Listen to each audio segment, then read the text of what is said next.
creating an HBCU experience at a PWI, and that's where I think we are going to start. That's the one that I really want to tackle first. So let's get to it. I'm sure many of you came across the Instagram post of the young ladies at the University of Southern California, USC, not to get it confused with the lesser USC, South Carolina. And what do we have here? Y'all here for it? Black Twitter torn over woman creating majorette team at her PWI. Oh, nothing. Dot dot dot. I created a majorette team at a PWI, performed at our first game. Truly, though, I'm so blessed, and I can't thank God enough. Thank you to my parents and everyone who supported me along the long journey. And my girls, the Cardinal Divas of SC, are up next. I'm perfectly fine standing on this hill by myself, but wanting a HBCU culture at white schools instead of going to a HBCU is weird. These are the responses. This is great and all, but why not just go to HBCU? Here's somebody's dumb response. HBCUs are very expensive and everyone can't afford to go to one. This is coming from someone who attends Clark Atlanta. Nothing wrong with her bringing representation to her school. Y'all talk about how HBCUs aren't affordable. I guess in the comments, when USC is roughly $80K a year before aid, the most expensive HBCU, Spelman, is $54K before aid, a whole $26K less. Just say you want to attend a PWI, but don't lie about the accessibility of HBCUs. All right, so there's a few ways I want to go with this one, right? Because I want to applaud her for creating something on her campus that she wanted. If you felt there was a void there, then do that. Find girls who are a part of it. I want to then talk about creating the HBCU experience at a PWI. And then lastly, I want to talk about the people in the comments hating. Okay. So let's start with what she did. She saw that there was a void on her campus that was not highlighting maybe her black culture or maybe just an experience that she wanted from college. And so she gets together with her team of people, whether her family, friends, and everyone else, and they built this. Now, hopefully, USC is sponsoring them and going to make it an official team for USC, official majorettes that they pair with the band, they pair with the cheerleaders, they pair with whoever so that they're officially sanctioned and maybe they can start giving out some money for the young ladies who want to participate, right? And that be an incentive to come to USC. Why not? And the idea that majorettes are just something that belong to a HBCU is wrong. Maybe the style they go about it is different, but I mean, we had majorettes in my high school, and my high school was majority white. I mean, they wouldn't what I'm saying? They weren't doing all that, but nonetheless, they existed. So I don't think there's anything wrong with that. But hey, at the same time, if you're now doing this and you're bringing this to your PWI, you got to open it up to any and everybody who wants to participate. Is that what you're looking for?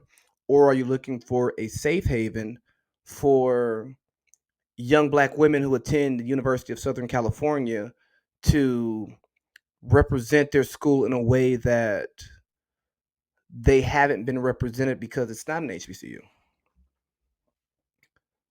I don't know what your intentions are, but if you're trying to get the feeling of an HBCU while going to a PWI, I would say that it's kind of sellouty. That's kind of Tom behavior, you know? That's kind of like, hey, I want all the perks of going to an HBCU without going to an HBCU and getting the full experience. I want to act like and feel like I went to an HBCU, but I want the USC stamp seal on my diploma because I know the weight that that holds in many different places across the country and across the world. And maybe the HBCU education isn't good enough for me.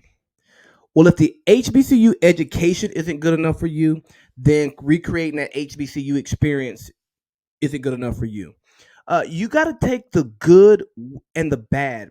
So if you want to take the good of the name recognizability, the network that you get to have from going to a school like University of Southern California, a school like Stanford, a school like Harvard, you name that PWI. If that's what you want, then you have to accept the experience that comes with it. Now, can you do things to change that experience and make it an enjoyable experience for you? Yes.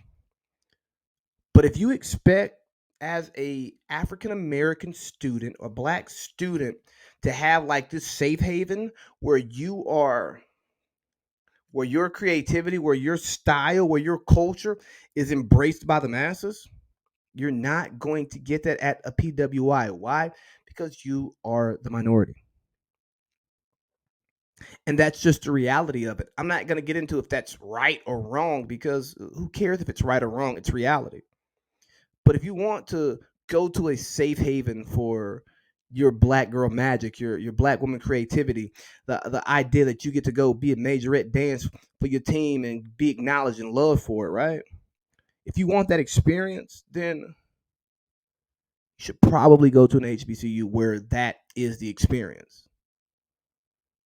Because there's nothing like the social life and social aspect of attending an HBCU. There's nothing like it. And are there things that I didn't get to experience in college? Sure, I mean, we had visitation rules at Morehouse. Like we had like real rules. I had a campus full of men. Okay, yes, Spelman's right there, but I'm around a bunch of men more than I want to. But that's what comes with going to that particular school. And I accepted the good with the bad. And, some would say, well, the Greek experience is the HBCU experience, but it's at PWIs. I mean, yeah, kind of, sort of. I mean, the first fraternity started on the campus of Cornell. Let me see, in 1906. The Kappa started on the campus of Indiana. So, I mean, two of your more popular African American or black fraternities, part of the Divine Nine, started on PWI campuses. Again, creating a safe haven for those black students. And I don't want to, I don't want this to come off as me condemning the girl because I don't even think the young lady, was saying that she was trying to recreate an HBCU experience while attending a PWI. I don't think that was her intentions. I think she wanted to do something that was pretty cool and dope and unique to enhance her experience at USC. And I think that's amazing, and I applaud her for that. But if you want an HBCU experience, there's only one way to get it, and that's going to an HBCU. And if you don't want to take the good and the bad of that experience, you only want to take the good of the HBCU experience, the oh, my black culture is being embraced. I'm sorry, man. You can't you can't get the yin without the yang. So ask yourself what's important. What's most important to you in your college experience, and you take that, and that's how you choose the school that you want to go to. Then you move on with life.